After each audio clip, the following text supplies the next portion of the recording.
Охо, как сме? При мен е все същото. Чакам децата да ги взема и да ги закарам рано на училище. Искаш да дойдем до вечера до вилата? Няма драма.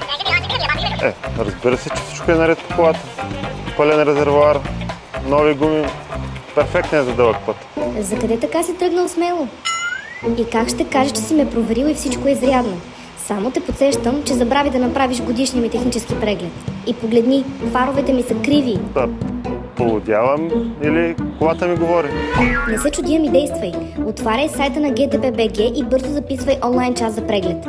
Остави децата на училище и от рано сутрин заставя пред пункта. И бъди по-отговорен към мен.